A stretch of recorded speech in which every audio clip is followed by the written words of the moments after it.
Hi guys, it's James Alex Flynn and welcome to another Rome 2 Total War news update. So this information follows the event called Rezzed in Brighton, England, and there's quite a lot of new information that I'm sure you'll all enjoy, but I'm sorry there won't be any gameplay or any visuals, but just feel free to have this on the background while you listen to information about Rome 2 Total War.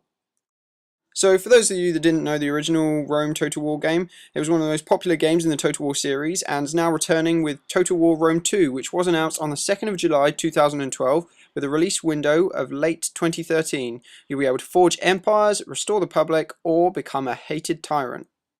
So in the Creative Assembly's Rezzed developer session, they brought the focus back to the battlefield in a darker, more detailed way than ever before with a 15-minute video of the Siege of Carthage. Unfortunately, this footage is not available to the public yet, but we are expecting it to get released soon. Jamie Russell, the lead designer of Total War Rome 2, talked about how he wanted the men to feel more human. And this is a quote from him.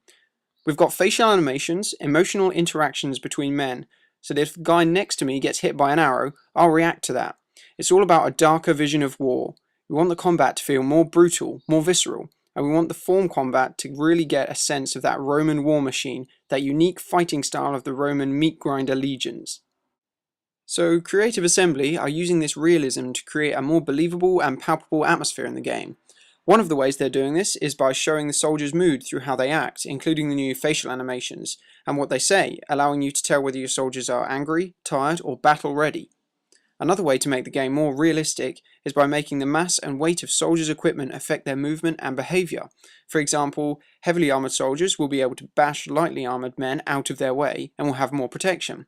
But on the other hand, they'll move slower and will tire quicker. On the other hand, lightly armoured soldiers will have more manoeuvrability, be quick and agile, but will have less protection. A huge variety of fighting styles, cultures, and environments will be available in the game, making it much more realistic and offering overall a much more varied and interesting gameplay. The factions are also being made more realistic. For example, in the original Rome Total War, Spain was a united faction, when in reality at that time it would have been made up of warring tribes of barbarians.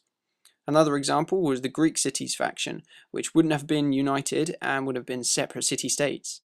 Your journey through the main campaign will be more of a story with consequences of disobeying orders, attacking other factions, or simply annoying the Senate, as well as story-based decisions.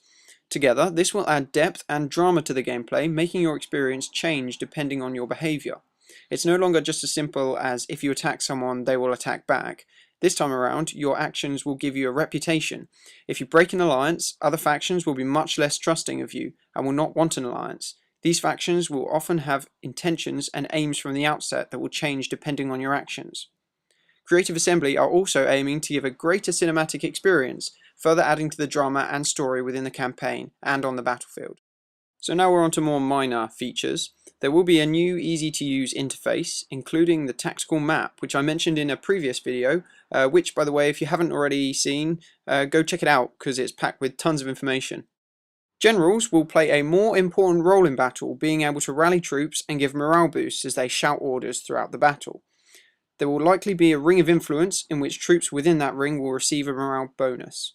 And my final feature is that political rivalries in the game will leave the player wondering whether they should either save the Republic or become Emperor, and this decision will play an important part in the campaign. Well, that's about it. Thanks guys for watching. If you like the video, please like, comment or subscribe. I really do appreciate your support, so just do anything you can. But stay tuned, subscribe for more news updates, and I'll see you next time.